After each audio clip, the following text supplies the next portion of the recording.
Deixai toda a esperança, vós que entrais. Esta frase está gravada na entrada do inferno e ela foi escrita na Divina Comédia por Dante Alighieri.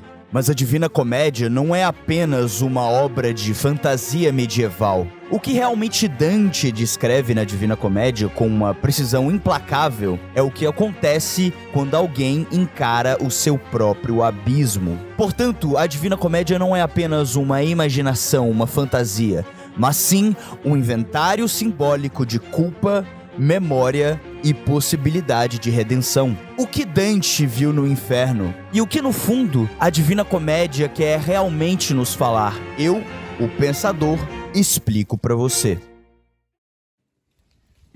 Dante Alighieri nasceu em Florença, em 1265. A cidade era politicamente dividida. Alianças e rivalidades políticas moldavam o destino de todos os homens daquela época. Bastante ativo na vida cívica, Dante se envolveu nas disputas da sua época e, em 1302, ele foi condenado ao exílio. Perdeu cargos, bens e o lugar que ocupava na cidade. O banimento da sua cidade natal, de quem tanto amava, foi definitivo e marcou toda a sua trajetória de vida. Já exilado, Dante fez da sua escrita o principal meio de processar essas perdas e humilhações. Aos 35 anos, no meio do caminho de nossa vida, Dante se coloca no ponto de crise que dispara a viagem. Entre cerca de 1308 e 1320, Dante compõe a Divina Comédia. Mas qual é o conteúdo exato da Divina Comédia? O que realmente acontece por lá?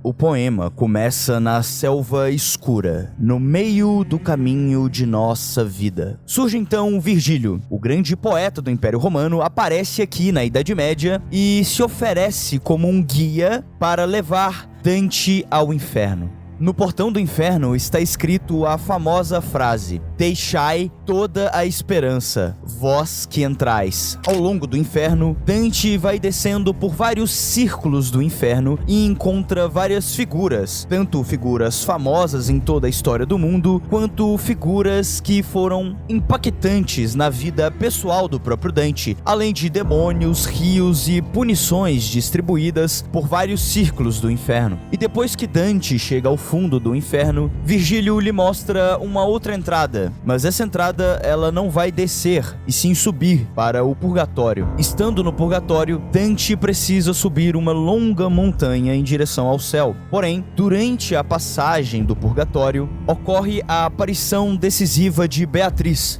A cena marca a transição de guia entre Virgílio e Beatriz. Então, com Beatriz como guia, Dante ascende pelas esferas celestes até a visão do paraíso. A obra, então, culmina na imagem última. Este é o percurso literal: selva, inferno, purgatório e paraíso. Agora que você já sabe um pouco da vida pessoal de Dante e do que se passa na Divina Comédia, nós podemos ir ao ponto principal desse vídeo, que é: o que tudo isso significa?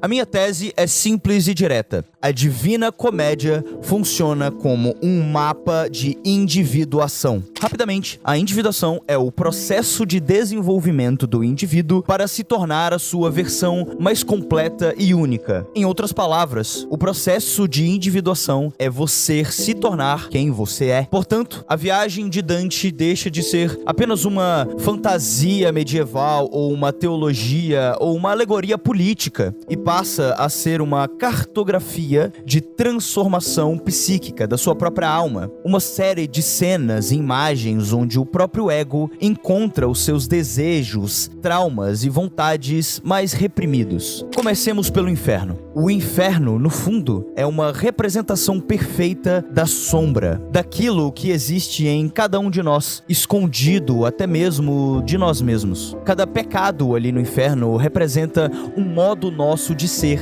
uma vontade e um desejo desejo nosso que foi reprimido e foi escondido dentro do nosso próprio coração. Por exemplo, quando Jesus dizia que cobiçar a mulher do próximo apenas em pensamento e realmente consumar o ato na prática dava na mesma, era da sombra que Jesus estava falando. Portanto, o que Dante faz aqui ao colocar nomes, pessoas fora dele, no fundo, representa o que o próprio ego do Dante não quer ver dentro dele mesmo, mas fora. Como se todos aqueles pecados, a gula, a luxúria, o assassinato, não existisse dentro de Dante, mas existisse fora, nas figuras de outras pessoas e de outros seres humanos. Portanto, o que Dante faz aqui, meio que sem querer, ao falar dos outros, ele está falando dele mesmo. A questão é que Dante realmente não matou alguém na vida real, ou ele não foi luxurioso na vida real, ou guloso na vida real. Porém, todas essas vontades estavam dentro dele mesmo. E ao representar todos esses pecados e vontades em círculos e pessoas fora de Dante, no fundo e sem querer, Dante está falando da sua própria alma. Dante está falando da sua própria vontade de matar, de roubar, de ser guloso e de ser luxurioso. Portanto, atravessar o inferno significa dizer que tudo aquilo que você aponta e condena no outro, no fundo, está dentro de você mesmo. E atravessar o inferno é entender isto, assumir isso e suportar a dor e o sofrimento e o orgulho de admitir para si mesmo que toda a maldade, perversidade, baixeza e fraqueza que você condena no outro está também dentro de você mesmo, faz parte de você mesmo. E ao admitir essa fraqueza, e ao admitir essa culpa, e ao admitir essas vontades cruéis e baixas, você consegue então chegar até o último círculo do inferno. E é somente no último círculo do inferno que existe a passagem para a sua própria saída. E essa saída é o purgatório. Ali, depois que toda a baixeza e crueldade é admitida dentro de nós mesmos, o nosso trabalho agora é agir, realmente vivenciar, sentir, carregar todo o peso da fraqueza, todo o peso da maldade, da crueldade em nós. Portanto, o purgatório é uma mistura de memórias e traumas que se revisitam, culpas que se carrega para que, carregando elas, possa ser transformada em redenção. Cada etapa no purgatório é um estágio de reconhecimento, orgulho, inveja, ira e assim por diante. Fraquezas, crueldades e maldades que carregamos não apenas como uma mera forma de encontrar um prazer no sofrimento, mas antes como tarefas, como um lado nosso que nós precisamos viver, que nós precisamos assumir e sentir na nossa própria pele para que nós possamos superá-los. Portanto, coisas e maldades e perversidades que são vividas dentro do nosso próprio coração, são nomeadas, são colocadas numa narrativa pessoal que já não mais nos escraviza, que mais não nos persegue, como demônios e sombras que nos atormentam antes de dormir. A subida do purgatório até o céu é um processo gradual de reorganização interna. O eu aprende a não ser mais refém dessas sombras e demônios reprimidos, mas sim, ele passa a dançar junto com os próprios demônios, a vivê-los dentro do seu próprio coração. As nossas fraquezas, medos, traumas, vontades e desejos reprimidos não são mais negados e escanteados, mas assumidos honestamente dentro do nosso coração. Virgílio e Beatriz, portanto, representam, neste enquadramento, duas modalidades de mediação, de ajuda, de guia da nossa própria alma. Virgílio é a razão, o logos, o guia competente, lógico e objetivo que vai até onde a razão pode nos ajudar. Porém, a razão tem um limite. Ela consegue apontar, ela consegue explicar, mas ela não conduz àquela experiência mais profunda, aquela experiência sentimental, aquela experiência emocional de viver na pele todos esses problemas da sombra, dos desejos e vontades reprimidas. Virgílio é como um grande psicólogo. Ele nos explica todos esses problemas que na nossa mente estão todos embaralhados e bagunçados. Porém, explicar todos esses problemas de forma teórica não funciona. É preciso saber como vivê-los na pele, sentir a dor e o sofrimento da fraqueza, das perversidades, dos desejos reprimidos, do orgulho ferido. Isso só Beatriz consegue encarnar, porque Beatriz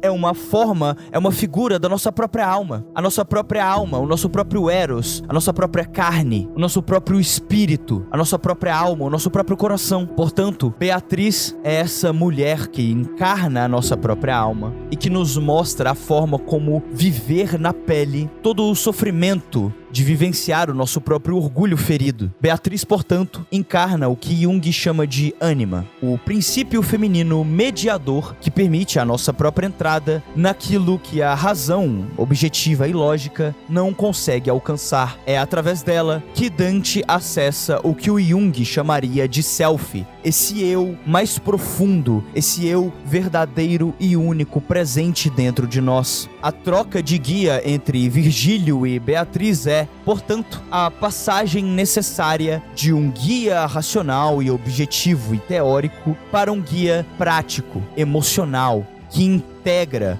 os afetos, as imagens e possibilita a nossa própria transcendência. Mas depois que vivenciamos na carne todo esse orgulho, toda a nossa fraqueza e a nossa maldade, e chegamos no fundo do poço da nossa própria autoestima, Beatriz, ou a nossa própria alma, aparece para nos fornecer a redenção. Mas é apenas assumindo para nós mesmos toda a nossa perversidade, toda a nossa fraqueza e todo o nosso orgulho ferido. Só assim que nós conseguimos chegar ao fundo do nosso próprio eu, do nosso próprio self. Beatriz então funciona como uma guia que mostra a Dante todo o caminho para chegar até o próprio Deus, ou em outras palavras, até o nosso próprio self. Na visão de Jung, Deus e self, no fundo, são duas formas de comunicar a mesma coisa. Deus é self e o nosso self é Deus. O que Dante quer nos ensinar na Divina Comédia é que o verdadeiro caminho para a redenção e salvação da nossa própria alma passa por 3 etapas. Primeiro, reconhecer que tudo aquilo que desprezamos, odiamos, achamos fraco e baixo nos outros, no fundo, está dentro de nós mesmos. Segundo, não basta apenas entender de forma teórica, objetiva e lógica e analítica que essas coisas estão dentro de nós mesmos, mas é preciso vivenciar toda essa fraqueza, todo esse desprezo, todo esse ódio, toda essa baixeza e toda essa perversidade, não cometendo crimes e assassinatos, mas sentindo o peso do nosso orgulho sendo ferido, da nossa própria vaidade caindo por terra, admitindo que vários desejos, vontades, perversidades, maldades, fraquezas e baixezas existem profundamente dentro de nós e que nós possuímos genuinamente a vontade e desejos por todas essas fraquezas. E que não é reprimindo elas que nós vamos nos tornar pessoas melhores. Nós podemos até nos tornar pessoas um pouco mais civilizadas, mas, no fundo, isso é uma espécie de ódio que teríamos contra nós mesmos. E isso não é natural. A segunda etapa, portanto, é sobre viver a nossa própria perversidade, a nossa própria crueldade e a nossa própria baixeza, para que, no fundo, no final, nós possamos amar esse nosso próprio lado. Não porque nós amamos a perversidade e a baixeza, mas porque nós amamos a nós mesmos. Mas é só vivendo isto na pele, e não apenas de forma teórica, lendo livros de psicologia e de forma lógica e objetiva, mas não, é só vivendo na nossa própria pele, na nossa própria carne, que nós vamos finalmente entender no final, finalmente amar a nós mesmos. E em terceiro lugar, depois que nós aprendemos a viver tudo isso na pele, nós teremos então o direito a amar a nós mesmos. E é somente aí, no amor que sentimos a nossa própria alma, que ela aparece. Beatriz então aparece e nos conduz ao nosso próprio Deus, que no fundo estava, está e sempre estará dentro de nós. Portanto, a Divina Comédia não é apenas um exercício de imaginação, de uma fantasia alegórica e aleatória. A Divina Comédia é um grande mapa de individuação. Dante, portanto, quando se encontrava na hora mais escura da sua vida, quando estava no fundo do poço da sua própria alma, ele mesmo passou pela sua jornada de individuação. E a Divina Comédia é uma forma ilustrada de nos mostrar o que todos nós precisamos passar em nossas próprias vidas para, no fim, encontrarmos a nossa redenção.